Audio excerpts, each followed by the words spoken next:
O caminho dos reis, os relatos da Guerra das Tempestades. Capítulo 6. Ponte 4. Citação. Estou com frio. Mãe, estou com frio. Mãe, por que ainda estou ouvindo a chuva? Será que a chuva vai parar? Coletado em Viviches, ano de 1172, 32 segundos antes da morte.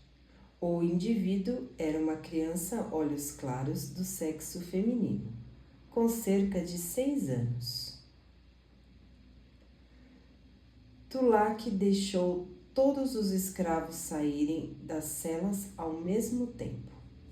Dessa vez, não temia fugas nem uma rebelião, não com uma terra inóspita atrás deles e cerca de 100.000 soldados armados bem à frente. Kaledin desceu do carroção. Estava no interior de uma das formações semelhantes a crateras, cujas paredes recortadas se erguiam a leste. O terreno era desprovido de qualquer vida vegetal. Kaledin sentiu que o solo rochoso sob seus pés descalços era escorregadio. Poças de água da chuva haviam se acumulado nas depressões. O ar estava fresco e limpo, e o sol inclemente, embora a umidade oriental o fizesse se sentir sempre pegajoso. Por toda a volta estendiam-se os sinais de um exército há muito estabelecido. Era uma guerra que se desenrolava desde a morte do velho rei, quase 6 anos antes. Todos contavam histórias sobre aquela noite, a noite em que homens da tribo Parchindiana haviam assassinado o rei Gevlar. Pelotões de soldados passavam marchando, seguindo as indicações de círculos pintados a cada intersecção. Longas casamatas de pedra se distribuíam pelo acampamento, e havia mais tendas do que Kaledin discernira do alto. Não era possível usar transmutadores para criar cada abrigo. Após o fedor da caravana de escravos, aquele lugar cheirava bem, repleto de odores familiares, como couro tratado e armas lubrificadas. No entanto, muitos dos soldados tinham um ar displicente. Não estavam sujos, mas também não pareciam especialmente disciplinados. Percorriam o acampamento em grupos, com os casacos desabotoados. Alguns apontavam para os escravos e gracejavam. Aquele era o exército de um grão-príncipe? A força de elite que lutava pela honra de Aletkar? As tropas às quais Kaledin desejara se juntar? Atentamente, Bluff e Teg observaram Kaledin se postar ao lado dos outros escravos, mas ele não tentou nada. Não era hora de provocá-los. Kaledin já vira como os mercenários agiam na presença de soldados. Bluff e Teg representavam seu papel, caminhando de peito estufado e mãos sobre as armas, empurrando alguns escravos para seus lugares. Bluff golpeou um dos homens com o porrete e o xingou grosseiramente. Mas ambos se mantiveram longe de Kaledin. O exército do rei, disse o escravo ao lado dele. Era o homem de pele escura que lhe propusera uma tentativa de fuga. Pensei que íamos trabalhar nas minas. Bem, não será tão ruim, afinal de contas. Vamos limpar latrinas ou consertar estradas. Era estranho querer trabalhar nas latrinas ou sob o sol quente. Kaledin desejava outra coisa. Desejava. Sim, descobrira que ainda conseguia desejar. Uma lança nas mãos, um inimigo pela frente. Ele poderia viver assim. Tulak conversava com uma mulher olhos claros de aspecto importante, que trazia os cabelos escuros presos em uma complexa trança decorada com cintilantes ametistas e usava um vestido vermelho escuro. Ela se parecia muito com Laral. Provavelmente era do quarto ou quinto Dan, esposa e escriba de algum oficial do acampamento. Tulak começou a fazer alarde de sua mercadoria, mas a mulher levantou sua mão delicada. Posso ver o que estou comprando, mercador, disse ela, com entonação suave e aristocrática. Vou inspecionar pessoalmente os escravos. Ela começou a caminhar ao longo da fileira, acompanhada por diversos soldados.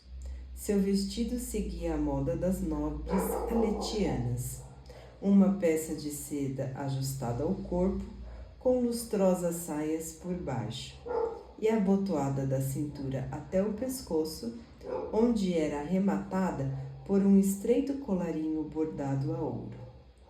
Uma longa manga esquerda ocultava a mão segura. A mãe de Kaledin sempre usara uma luva, o que parecia bem mais prático. A julgar por sua expressão, ela não estava particularmente impressionada com o que via.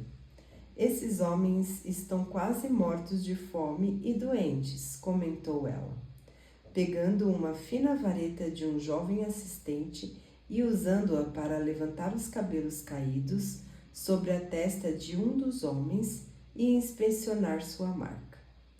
Você está pedindo 2 brons de esmeralda por cabeça? Tulak começou a suar. Talvez 1,5? E em que eu os utilizaria? Não deixaria homens tão imundos perto dos alimentos. E temos parchemanos para fazer a maior parte do trabalho. Se Vossa Senhoria não gostou, posso procurar outros grãos príncipes. Não, disse ela, golpeando com a vareta o escravo que estivera examinando, quando ele tentou se afastar dela. 1 1/4. Eles podem ajudar a cortar madeira na floresta do norte. Ela se interrompeu ao notar Kaledin. Ora, esse é de um material muito melhor do que os outros. Achei que a senhora fosse gostar desse aí, disse Tulak, aproximando-se dela. Ele é bem... Ela levantou a vareta para fazê-lo se calar. Tinha uma pequena ferida em um lábio. Um pouco de erva praga ajudaria. Tire a camisa, escravo, ordenou ela. Kaledin a olhou diretamente nos olhos azuis e sentiu um impulso quase irresistível de cuspir nela. Não, não, ele não podia se permitir esse luxo. Não quando havia uma chance. Passou os braços pelas aberturas da roupa puída e a deixou tombar sobre a cintura, expondo o peito. Apesar de seus 8 meses como escravo, ele era muito mais musculoso que os outros. Muitas cicatrizes para alguém tão jovem, disse a nobre pensativamente. Você é militar? Sim. Sua esprena de ventos uniu até a mulher e lhe inspecionou o rosto. Mercenário? Exército de Amaran, respondeu Kaledin, cidadão do 2º Nan. Era um cidadão, disse Tulak apressadamente. Ele foi... A mulher calou Tulak com a vareta novamente, enquanto lhe lançava um olhar fulminante. Depois usou a vareta para afastar os cabelos de Kaledin e examinar sua testa. Glifo de Shash, disse ela, estalando a língua. Vários soldados ao redor chegaram mais perto, as mãos sobre as espadas. De onde eu venho, escravos que merecem essa marca são simplesmente executados. Eles têm sorte, disse Kaledin. E como você veio parar aqui? Matei alguém, respondeu ele, preparando suas mentiras cuidadosamente. Por favor, pensou, dirigindo-se aos arautos. Por favor. Já fazia muito tempo que ele não rezava para obter coisa alguma. A mulher ergueu uma das sobrancelhas. Sou um assassino, Luminosa, disse Kaledin. Fiquei bêbado e cometi alguns erros. Mas sei usar uma lança tão bem quanto qualquer outro homem. Ponha-me no exército do Luminobre. Deixe-me lutar de novo.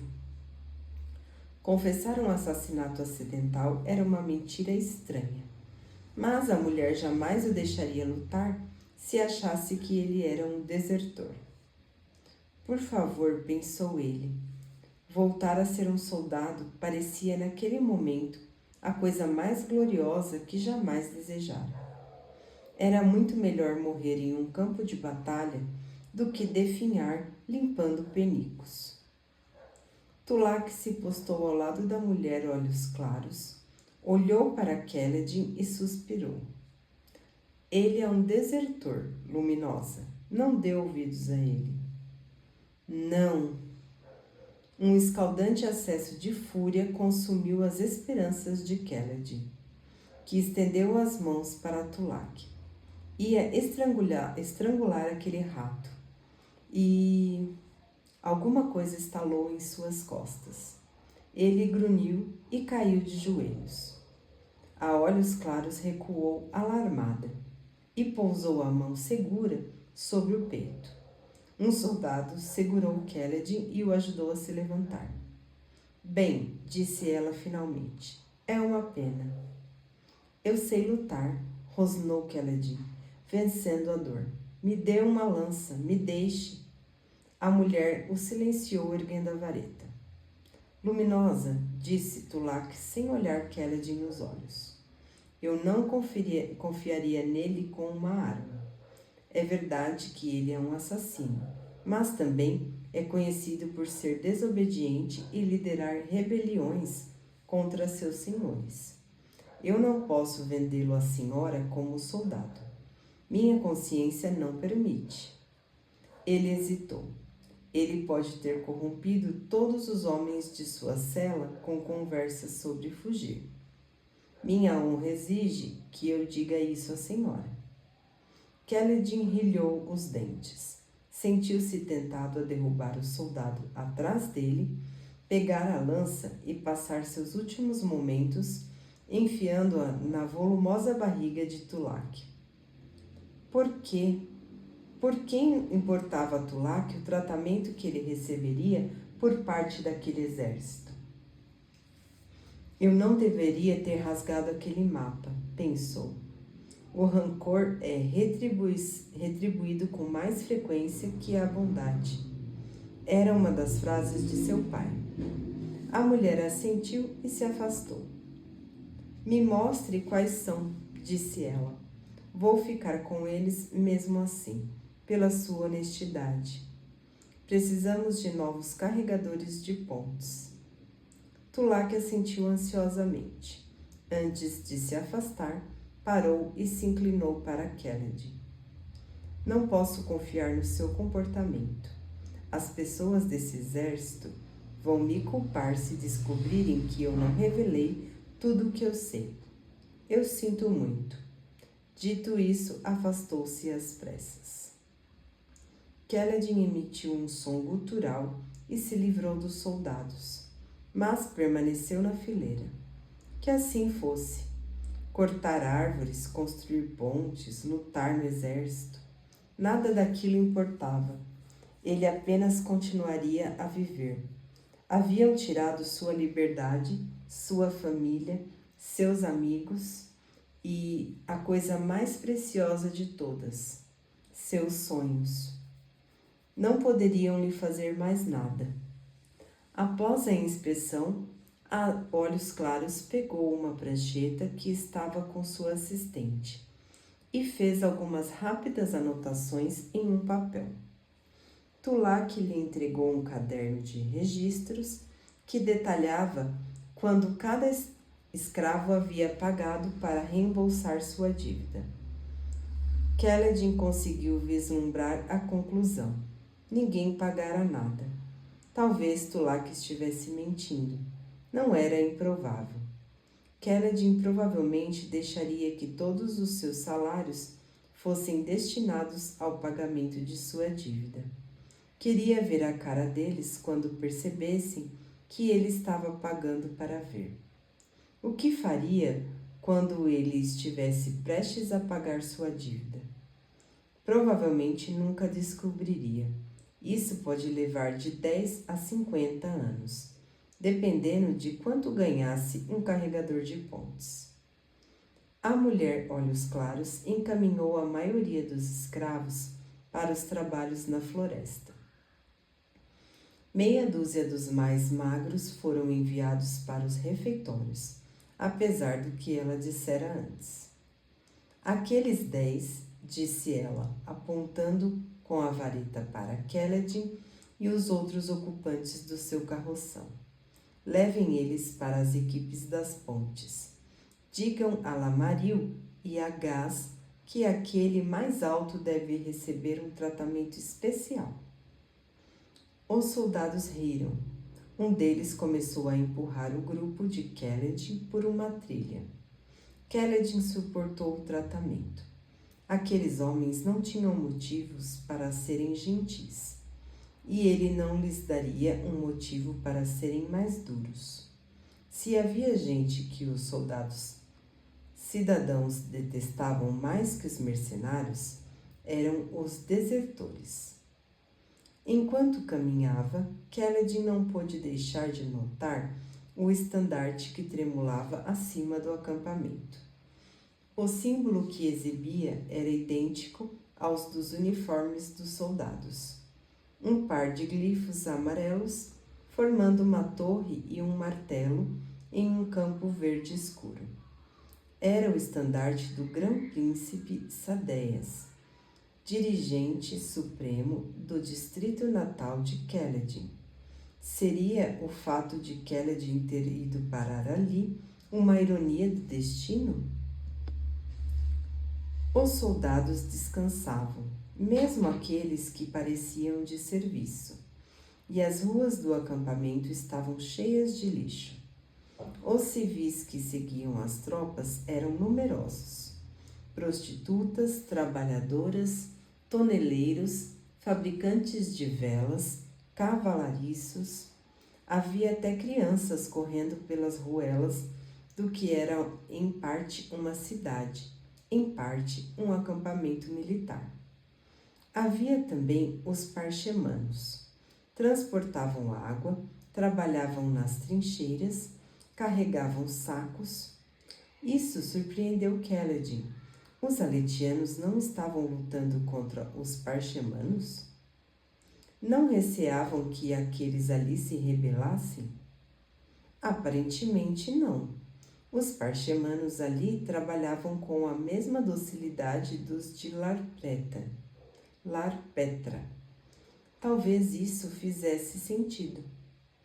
Exércitos aletianos lutavam contra exércitos aletianos em sua terra. Portanto, por que não poderia haver parchemanos em ambos os lados daquele conflito? Os soldados levaram Kaledin até o setor nordeste do acampamento, uma caminhada que durou algum tempo. Embora os barracões de pedra transmutados parecessem exatamente iguais, a periferia do acampamento era notavelmente irregular, lembrando montanhas escarpadas. Habitos arraigados Hábitos arraigados o fizeram memorizar o caminho. Pararam em um ponto onde uma elevada muralha circular fora desgastada por um sem número de tormentas, proporcionando uma visão desobstruída do cenário a leste. Aquele trecho descampado constituiria uma boa área de concentração para um exército que pretendesse descer marchando até as planícies quebradas propriamente ditas. A orla norte do campo abrigava um acampamento secundário com dúzias de barracões e no centro uma serraria cheia de carpinteiros serrando algumas das árvores que Kaledin vira nas superfícies circundantes, transformando-as em tábuas após removerem as cascas fibrosas. Outro grupo de carpinteiros empilhava as tábuas em grandes plataformas. Vamos ser carpinteiros? Perguntou Kaledin. Um dos soldados riu ruidosamente. Vocês vão para as equipes das pontes. Ele apontou para alguns homens de aspecto lastimável, sentados sobre as pedras à sombra de um barracão. Estavam comendo alguma coisa que pegavam com os dedos de tigelas de madeira e que era deprimentemente semelhante à lavagem que Tulak fornecia. Um dos soldados voltou a empurrar Kaledin, que desceu tropeçando pela ladeira e atravessou o terreno. Os outros 9 escravos o seguiram, conduzidos pelos soldados. Nenhum dos homens sentados nas proximidades dos barracões olhou para eles.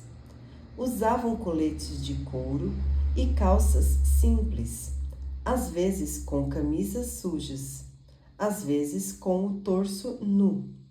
Aqueles homens depauperados não eram muito diferentes dos escravos, embora parecessem estar em condições físicas ligeiramente melhores. Novos recrutas, Gás, gritou um dos soldados. Um homem estava recostado à sombra, a certa distância dos que se alimentavam. Quando se virou, exibiu um rosto cheio de cicatrizes, tantas que sua barba crescia em tufos. Ele não tinha um dos olhos, o outro era castanho, e não se dera ao trabalho de usar um tapa-olho. Os nós brancos em seus ombros identificavam-no como sargento. Ele tinha a ágil robustez que Kaledin aprendera a associar a alguém que sabia se movimentar em um campo de batalha. Esses fracotes? Disse Gás, mascando alguma coisa enquanto se aproximava. Não servem nem para parar uma flecha. O soldado ao lado de Kaledin deu de ombros e lhe deu mais um empurrão. A luminosa Rachal mandou dar um tratamento especial para esse aqui. Os outros ficam a seu critério. Ele fez um sinal para seus companheiros e os soldados começaram a se afastar. Gás olhou os escravos de alto a baixo, deixou Kaledin para o final. Eu tenho treinamento militar, disse Kaledin, no exército do grão-senhor Amaran. Isso não me importa, replicou Gás, cuspindo no chão alguma coisa escura. Kaledin hesitou. Quando Amaran... Você fica mencionando esse nome? Interrompeu Gás. Serviu sob as ordens de algum senhor desimportante, não é? Está querendo me impressionar? Kaledin suspirou. Já conhecia esse tipo de homem, um terceiro sargento sem esperanças de promoção. Seu único prazer na vida vinha de sua autoridade sobre gente em situação pior que a dele. Que assim fosse, então.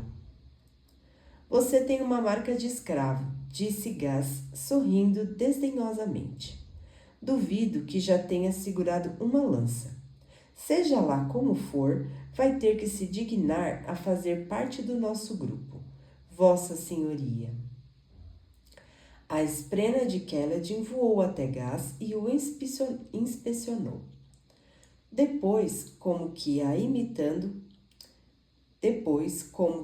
o imitando, fechou um dos olhos. Kaledin sorriu ao vê-la, e Gas interpretou mal o sorriso. Fez uma carranca e se aproximou, o dedo em riste. Neste momento, um sonoro coro de berrantes ecoou pelo acampamento. Os carpinteiros olharam para cima e os soldados que haviam conduzido Kaledin correram de volta à área central do acampamento. Os escravos atrás de Kaledin olharam ao redor ansiosamente. Pai das tempestades, praguejou Gas. Carregadores, vamos, seus imprestáveis. Ele começou a chutar alguns dos homens que estavam comendo. Eles largaram suas tigelas e se levantaram tropegamente. Usavam sandálias simples em vez de botas adequadas. Você, Vossa Senhoria, disse Gas, apontando para Kaledin. Eu não disse... Pela denação, não me interessa o que você disse. Você vai para a Ponte 4. Ele apontou para um grupo de carregadores que estava partindo. O resto de vocês esperem ali. Vou distribuir vocês depois. Mexam-se ou penduro vocês pelos calcanhares. Kaledin deu de ombros e correu atrás do grupo de carregadores. Era uma das muitas equipes jorrando de alojamentos ou das ruelas. Muitas mesmo. Cerca de 50 alojamentos com talvez 20 ou 30 homens em cada. Havia quase tantos carregadores de pontes quanto soldados em todo o exército de Amaran.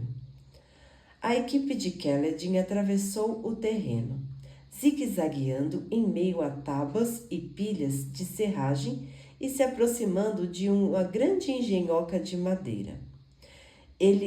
Ela obviamente já suportara algumas tormentas e outras tantas batalhas. As moças e cavidades distribuídas por sua superfície pareciam ter sido provocadas por flechadas. Seria aquela a ponte que ele teria que carregar? Sim, pensou. Era uma ponte de madeira com cerca de 10 metros de comprimento e 3 de largura. Era inclinada na frente e atrás e não tinha balaustrada. As tábuas eram grossas, as maiores posicionadas no centro para reforçar a sustentação. Havia 40 ou 50 pontes alinhadas no local, talvez uma para cada barracão, sugerindo uma equipe para cada ponte. Cerca de 20 equipes estavam se reunindo ali. Gas portava um escudo de madeira e uma clava reluzente, mas não havia armas para mais ninguém. Após inspecionar rapidamente cada equipe, ele parou ao lado da Ponte 4 e hesitou por alguns instantes. Onde está o líder da ponte de vocês? Perguntou. Morto, disse um dos carregadores. Se jogou do abismo de honra ontem à noite.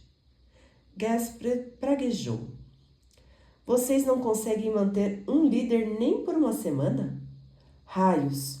Entre em formação. Vou correr com vocês. Obedeçam às minhas ordens. Vou escolher outro líder de ponte depois de ver quem sobreviveu. Ele apontou para Kaledin. Você vai atrás, fidalgote. Vocês mexam-se. Raios os partam. Não vou aturar outra advertência por causa de vocês, idiotas. Mexam-se, mexam-se. Os carregadores começaram a erguer. Kaledin não teve escolha a não ser ocupar um lugar vago na parte de trás da ponte. Ele calculara mal. Cada ponte tinha entre 35 e 40 homens por equipe. Eram 8 fileiras de 5 homens, 5 na largura. 3 sobre a ponte e 1 de cada lado. e 8 no comprimento. Mas sua equipe não possuía homens para todas as posições. Kelledin ajudou a erguer a ponte. Era provável que elas fossem construídas em madeira bem leve, mas aquela coisa tinha um peso absurdo. Ele grunhiu, batalhando com o peso, levantando a ponte e então entrando sob ela. Homens correram para preencher os espaços vazios e lentamente todos pousaram a ponte nos ombros. Pelo menos havia barras abaixo que ofereciam apoio. Os outros homens tinham almofadas nas ombreiras das coletes, de modo a amortecer a pressão e ajustar os ombros aos suportes. Kelledin não recebera nenhum colete. Portanto, os suportes pressionavam sua pele sem qualquer anteparo. Ele não conseguia ver nada. A concavidade existente para abrigar sua cabeça lhe bloqueava a visão em todas as direções. Os homens nas laterais tinham um campo visual melhor. Kelledin imaginou que aquelas posições deviam ser as mais cobiçadas. A madeira cheirava a óleo e suor. Vamos! Disse Guess com uma voz que soou abafada no cubículo. Kelledin grunhiu quando a equipe começou a trotar. Não conseguia ver para onde estava indo, e quando a equipe começou a descer a encosta leste, em direção às planícies quebradas, ele se esforçou para não tropeçar. Logo estava suando e praguejando baixinho, enquanto a madeira friccionava e esfolava seus ombros, que já minavam sangue. Pobre idiota, disse uma voz ao lado. Kelledin olhou para a direita, mas os suportes de madeira bloqueavam sua visão. Você está... Ele bufou. Você está falando comigo? Você não devia ter insultado Guess, disse o homem, cuja voz soava cavernosa. Ele às vezes deixa recém-chegados irem nas fileiras externas. Às vezes. Kelledin tentou responder, mas estava sem fôlego. Pensou que estivesse em melhor forma, mas passara 8 meses sendo alimentado com lavagem, sofrendo espancamentos e suportando tormentas em porões com goteiras, celeiros lamacentos ou celas. Não era mais o mesmo. Respire profundamente, disse a voz abafada. Concentre-se nos passos. Conte os passos, isso ajuda. Kelledin seguiu o conselho. Podia ouvir as outras equipes trotando nas proximidades. Mais atrás ecoavam os sons familiares de homens marchando e casco martelando a pedra. Eles estavam sendo seguidos por um exército. Abaixo, petrobulbos e pequenas trilhas de casca pétrea brotavam da pedra e o faziam tropeçar. Coberta de saliências rochosas, as planícies quebradas pareciam ser acidentadas e irregulares. Isso explicava por que não se utilizavam rodas para as pontes. Carregadores eram muito mais velozes em um terreno tão difícil. Kelledin logo sentiu os pés machucados e feridos. Não poderiam ter lhe dado calçados? Mas continuou a avançar, apertando o maxilar para aguentar o sofrimento. Era apenas mais um trabalho. Ele seguiria em frente e sobreviveria. Um baque surdo. Seus pés estavam pisando em madeira. Era uma ponte, esta permanente, que transpunha um abismo entre platôs. A equipe a atravessou em poucos segundos e seus pés voltaram a caminhar sobre rocha. Mexam-se, mexam-se, berrou Gás. Raios os partam, continuem! Eles continuaram a trotar. Enquanto o exército atravessava a ponte, que ficara para trás, centenas de botas ressoando na madeira. Não demorou muito e sangue começou a escorrer dos ombros de Kaledin. Sua respiração estava irregular e seus flancos doíam de modo atroz. Ele ouvia a respiração dos outros, som que se alastravam pelo confinado espaço sob a ponte. Então ele não era o único. Com sorte, talvez, chegassem rápido ao destino. Foi uma esperança vã. A hora seguinte foi uma tortura, pior que qualquer espancamento que tivesse sofrido como escravo, pior que qualquer ferimento que tivesse recebido nos campos de batalha. A marcha parecia infindável. Kaledin tinha uma vaga noção de ter visto as pontes permanentes, quando olhou para as planícies a partir do vagão de escravos. Elas conectavam os platôs nos locais onde os abismos eram mais fáceis de transpor, não onde tornariam os deslocamentos mais eficientes. O que muitas vezes, por exemplo, envolvia desvios para o norte ou para o sul, antes que se pudessem seguir para leste. Os carregadores rosnavam, praguejavam, gemiam e logo se calavam. Cruzavam ponte após ponte, platô após platô. Kaledin não chegou a ter oportunidade de dar uma boa olhada nos abismos. Apenas continuava a trotar e trotar. Já não conseguia sentir os pés. Continuou a trotar. Sabia que se parasse seria espancado. Tinha a sensação de que seus ombros haviam sido esfolados até os ossos. Tentou contar os passos, mas estava exausto demais até para isso. Mas não parou de avançar. Finalmente, misericordiosamente, Gas os mandou parar. Kaledin ficou tonto e parou cambaleante, quase desabando no chão. Levantem! Berrou Gas. Os homens levantaram a ponte. Os braços de Kaledin estremeceram com o esforço, depois de tanto tempo segurando a ponte em uma só posição. Larguem! Dando alguns passos para o lado, os homens sob a ponte seguraram as empunhaduras laterais. Foi um movimento desajeitado e difícil, mas aparentemente aqueles homens tinham prática. Em seguida, pousaram a ponte no chão. Empurrem! Kaledin recuou confuso enquanto os homens empurravam as empunhaduras nas laterais e na traseira da ponte. Estavam à beira de um abismo desprovido de pontes permanentes. Outros carregadores, em ambos os lados, também empurravam suas pontes para a frente. Kaledin olhou por sobre o ombro.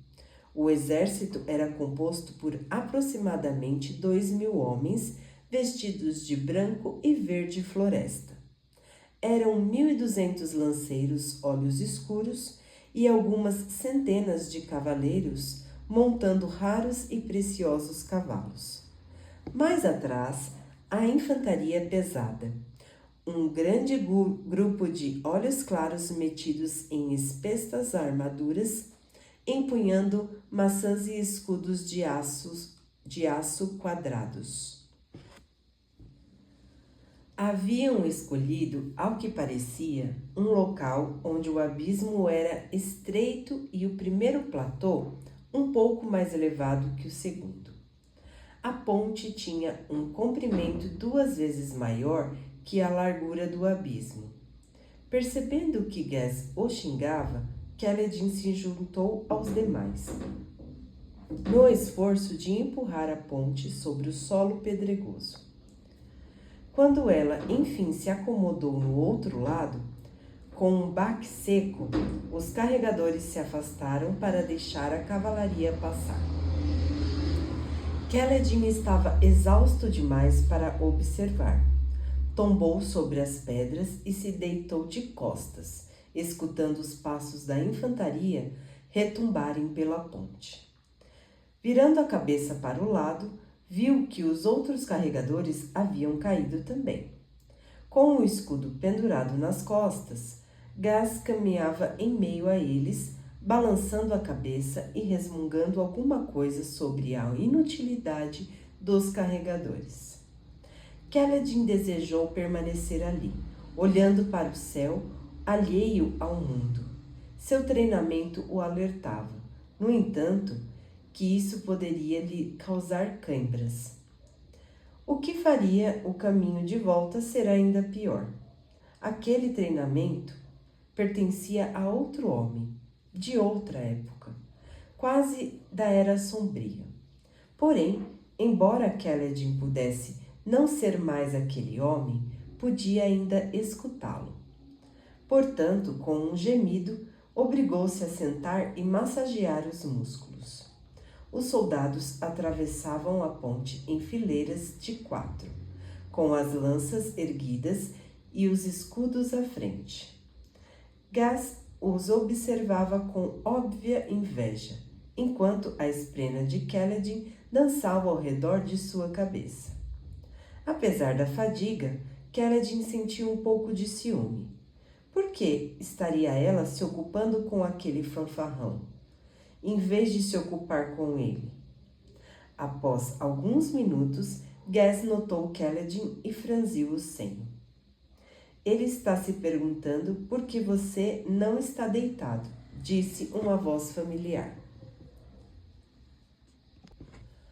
O homem que estava correndo ao lado de Kaledin jazia no solo a pouca distância, contemplando o céu. Era um homem mais velho, de cabelos grisalhos, cujo rosto, comprido e curtido, complementava sua voz amável. Ele parecia tão exausto quanto Kaledin. Kaledin continuou massageando as pernas, ignorando Gás deliberadamente. Depois rasgou algumas tiras dos andrajos que o cobriam e os enrolou nos pés e nos ombros. Felizmente, como escravo, estava acostumado a andar descalço. Assim, os estragos não haviam sido grandes. Quando terminou, os últimos soldados estavam passando pela ponte, seguidos por diversos olhos claros a cavalo, metidos em armaduras reluzentes. Um homem que cavalgava no meio do grupo envergava uma majestosa armadura fractal. Era diferente da que Kaledin tinha visto. Diziam que cada armadura era uma obra de arte única, mas transmitiam a mesma sensação. Ornamentada, composta por peças entrelaçadas, era encimada por um esplêndido elmo com a viseira aberta. De algum modo, a armadura parecia estranha, como se tivesse sido confeccionada em outros tempos, em uma época em que os deuses andavam por Roshar. Aquele é o rei? Perguntou Kaledin. O carregador mais velho riu com um ar cansado. Quem dera! Kaledin olhou para ele, franzindo a testa. Se fosse o rei, significaria que estávamos no exército do Lume-Nobre Dalinar. O nome era vagamente familiar a Kaledin. Ele é um grão-príncipe, certo? Tio do rei? Isso, o melhor dos homens, o fractário mais honrado do exército real. Dizem que ele nunca descumpriu sua palavra. Kaledin bufou com desprezo. Diziam a mesma coisa de Amaran. Seria muito melhor estar no exército do grão-príncipe Dalinar, garoto, disse o homem mais velho. Ele não usa carregadores de pontes. Não como esses, pelo menos. Muito bem, seus crenguejos, gritou Gás. De pé! Os carregadores gemeram e se puseram de pé aos tropeções. Kaledin suspirou. O breve descanso servira apenas para lhe revelar como estava exausto. Fico feliz em retornar, murmurou. Retornar? Replicou o outro carregador. Não vamos voltar? Seu companheiro riu secamente. Garoto, nós ainda estamos longe de chegar. e se dê por feliz. A chegada é a pior parte. Assim começou a segunda fase do pesadelo. Eles atravessaram a ponte, puxaram-na para o outro lado, a puseram novamente sobre os ombros machucados e recomeçaram a trotar. Na beirada de outro abismo, baixaram de novo a ponte. O exército a atravessou e eles reiniciaram o trabalho. Isso se repetiu por mais uma dúzia de vezes. Eles repousavam entre cada trajeto, mas Kaledin estava tão machucado e esgotado que as breves pausas não eram suficientes. Mal tinha tempo de recuperar o fôlego antes de voltar a carregar a ponte. Esperava-se que fossem rápidos. Os carregadores podiam descansar enquanto o exército atravessava a ponte, mas tinham que recuperar o tempo trotando pelos platôs, ultrapassando as fileiras de soldados, de modo a chegar ao abismo seguinte antes do exército. A certa altura, seu companheiro de rosto curtido o avisou de que, se eles não posicionassem a ponte a tempo, seriam chicoteados quando regressassem ao acampamento. Gas dava ordens, xingava os carregadores, chutava-os quando se moviam muito devagar, mas nunca trabalhava de fato. Não demorou muito para que Kaledin começasse a alimentar um ódio fervente por aquele homem descarnado, de rosto coberto por cicatrizes. O que era estranho? Ele nunca sentira ódio de seus outros sargentos. Xingar os homens para mantê-los motivados fazia parte do trabalho deles. Não era isso o que enraivecia Kaledin. Gas o incluíra naquela viagem sem lhe dar um colete nem sandálias. Apesar das ataduras, Kaledin ficaria com cicatrizes daquele dia.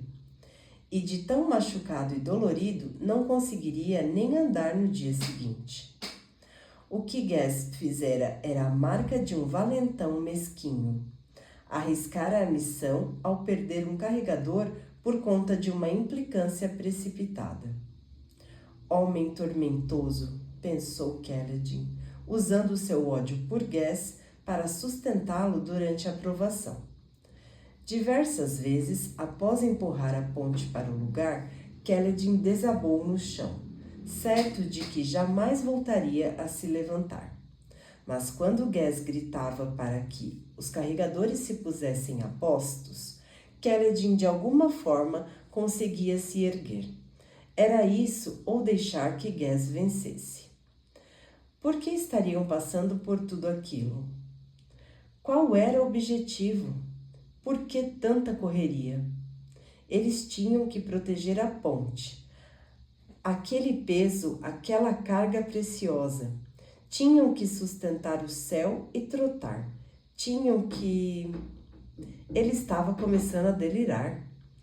Pés, correr, 1, 2, 1, 2, 1, 2. Alto! Ele parou. Levantem! Ele ergueu as mãos. Larguem! Ele deu um passo para trás e baixou a ponte. Empurrem! Ele empurrou a ponte. Morram! Essa última voz de comando ele mesmo acrescentara, a cada vez. Ele caiu sobre o chão pedregoso, obrigando um petrobulbo a recolher suas gavinhas ao tocá-las. Já incapaz de se importar com as cãibras, fechou os olhos. Entrou então em um transe, uma espécie de semissono, durante o que pareceu apenas um instante. Levantem! Ele se levantou, tropeçando em seus pés ensanguentados. Atravessem! Ele atravessou a ponte sem dar o trabalho de olhar para o precipício mortal que havia em cada lado. Puxem! Ele segurou uma das empunhaduras e puxou a ponte por cima do abismo. Troquem! Kaledin permaneceu parado sem entender. Gaz nunca dera aquela voz de comando antes. Os soldados estavam formando fileiras, movendo-se naquela mescla de nervosismo e forçada descontração que muitas vezes vivenciavam antes de uma batalha. Alguns esprenos de expectativa, que lembravam flâmulas vermelhas drapejando ao vento, começaram a brotar da rocha e a serpentear em meio aos soldados. Uma batalha? Gaz agarrou o ombro de Kaledin e o empurrou para a frente da ponte. Os recém-chegados vão na frente, Vossa Senhoria, disse ele, com um sorriso maldoso. Aturdido, Kaledin segurou a ponte com os demais e a levantou. Embora as empunhaduras fossem todas idênticas, a fileira da frente dispunha de uma abertura que lhe permitia olhar para fora. Todos os carregadores haviam mudado de posição. Os homens que trotavam à frente passaram para trás e os que estavam atrás, inclusive Kaledin e o carregador de rosto curtido, passaram para a primeira fila. Kaledin não perguntou o significado daquilo.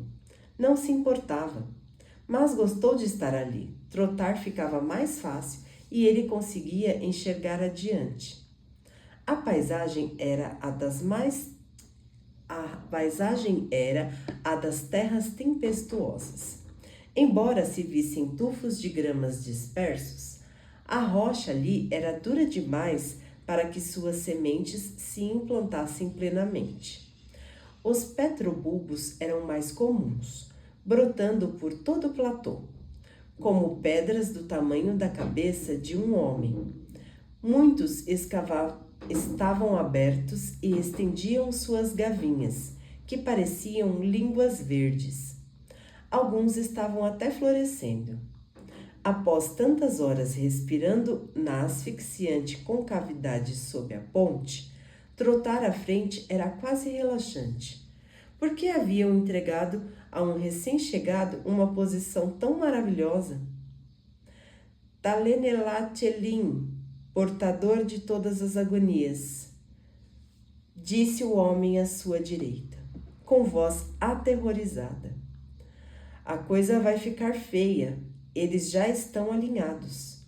A coisa vai ficar feia. Confuso, Kaledin fixou o olhar no abismo à frente. Homens com peles marmorizadas em carmesim e preto estavam perfilados no lado oposto. Usavam estranhas armaduras laranja escuro que lhe cobriam os antebraços, peitos, cabeças e pernas. Sua mente entorpecida levou alguns momentos para compreender. Os parchindianos. Eles não eram como os trabalhadores parchemanos comuns. Eram muito mais musculosos, muito mais sólidos. Tinham a compleição robusta de soldados e portavam armas penduradas nas costas. Alguns tinham barbas rubro-negras, entrelaçadas com pedaços de pedras. Outros estavam barbeados. Enquanto Kaledin os observava, os parchindianos da frente se ajoelharam. Seguravam arcos curtos, com as setas preparadas. Ao contrário dos arcos longos projetados para arremessar flechas a grandes distâncias, aqueles eram pequenos arcos curvos feitos para disparar em linha reta com força e velocidade. Uma arma excelente para exterminar um grupo de carregadores antes que pudessem assentar a ponte. A chegada é a pior parte. Agora, finalmente, o verdadeiro pesadelo havia começado. Gaz ficou atrás das equipes, berrando para que avançassem. Os instintos de Kaledin gritavam para que ele saísse da linha de fogo, mas a ponte impulsionada o impelia para a frente, direto para a bocarra da fera, cujas mandíbulas estavam prontas para se fechar. O cansaço e a dor desapareceram. O choque pôs Kaladin em alerta. As pontes avançaram mais depressa, com os carregadores gritando enquanto corriam. Corriam em direção à morte. Os arqueiros dispararam. A primeira onda matou o amigo de Kaladin com 3 setas. O homem à sua esquerda tombou também. Kaladin nem vira seu rosto, gritando enquanto caía. Não morreu imediatamente, mas a equipe da ponte o pisoteou. A ponte se tornava notavelmente mais pesada à medida que seus carregadores morriam. Calmamente, os parshindianos preparavam e disparavam uma segunda saraivada. Ao lado, Kaladin entreviu outra equipe em apuros. Os parshindianos pareciam concentrar o fogo em determinadas equipes. Aquela recebeu toda uma leva de flechas, disparada por dezenas de arqueiros. As 3 primeiras filas de homens tombaram e fizeram tropeçar os que vinham atrás. A ponte se inclinou e foi abaixo, deslizando para o chão com um som de esmagamento enquanto corpos caíam uns sobre os outros. Flechas uniram ao lado de Kaladin, matando 2 outros homens que estavam à frente junto com ele. Outras setas se cravaram na madeira ao redor, uma delas passando de raspão por seu rosto. Ele gritou, de medo, de choque, de dor, de puro assombro. Nunca antes se sentira tão impotente em uma batalha. Já atacara fortificações inimigas e já correra sobre nuvens de flechas, mas sempre sentira que, em certa medida, estava no controle. Tinha sua lança, tinha seu escudo, podia reagir. Não daquela vez. Os carregadores eram como porcos correndo para o matadouro. Uma terceira rodada de flechas foi disparada, e outra das 20 equipes de pontes tombou. Nuvens de flechas também partiam do lado aletiano, atingindo os parshindianos.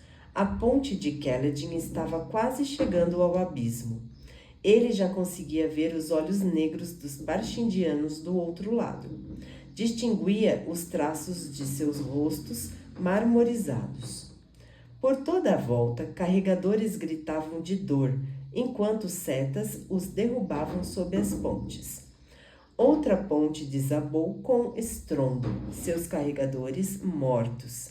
Na retaguarda, Gaz berrou: "Levantem e soltem, seus idiotas!" A equipe se deteve quando os parshindianos lançaram mais uma saraivada. Homens gritaram atrás de Kaladin. Os disparos dos parshindianos foram interrompidos por um revide idêntico do exército alitiano. Kaladin estava desnorteado pelo choque, mas seus reflexos sabiam o que fazer: largar a ponte e se postar na posição de empurrar. Isso expôs os carregadores que estavam a salvo nas fileiras ao fundo. Os arqueiros parshindianos obviamente conheciam o movimento e lançaram uma última saraivada. Uma onda de setas atingiu a ponte, derrubando mais meia dúzia de homens e respingando sangue nas tábuas escuras. Esprenos de medo, ondulantes e violeta, brotaram da madeira e se agitaram no ar. Empurrar a ponte ficou muito mais difícil devido à perda de homens. Sentindo as mãos escorregadias, Kaladin tropeçou, caiu de joelhos e deslizou até a beirada do abismo, onde mal conseguia se segurar. Ele oscilou, com uma das mãos agarrada à pedra e a outra pendurada sobre o vazio. Sua mente sobrecarregada foi assaltada por uma vertigem enquanto ele contemplava a escuridão do penhasco íngreme. A altura era linda. Ele adorava escalar formações rochosas com taie. Por reflexo, jogou-se sobre o platô e engatinhou para trás. Alguns soldados de infantaria, protegidos por escudos, estavam empurrando a ponte. Os arqueiros do exército trocavam flechadas com os parxindianos. Quando a ponte foi colocada no devido lugar, a cavalaria pesada a atravessou com estrépito, investindo contra os inimigos. 4 pontes haviam caído, mas 16 estavam posicionadas, permitindo um ataque efetivo. Kaledin tentou se mover, tentou se arrastar até a ponte, mas apenas tombou onde estava, seu corpo se recusando a obedecer. Ele não conseguia nem rolar de bruços. Eu devia ir, pensou esgotado, ver se o homem mais velho ainda está vivo, cuidar dos seus ferimentos, salvar. Mas não conseguiu. Não conseguia se mexer. Não conseguia pensar. Envergonhado, permitiu que seus olhos se fechassem e mergulhou na inconsciência. Kaledin. Ele não queria abrir os olhos. Acordar significaria retornar àquele horrendo mundo de dor. Um mundo onde homens indefesos e exaustos eram obrigados a investir contra arqueiros. Aquele mundo era o pesadelo. Kaledin, a voz feminina era suave como um sussurro, mas insistente. Eles vão abandonar você. Levante-se. Você vai morrer. Eu não posso voltar. Me deixe partir. Alguma coisa bateu em seu rosto. Um leve tapa de energia que ardeu. Kaledin se encolheu. Aquilo não era nada em comparação com suas outras dores, mas era, de algum modo, muito mais exigente. Ele ergueu uma das mãos para afastar qualquer coisa. O movimento foi o bastante para dissipar seus últimos vestígios de estupor. Ele tentou abrir os olhos.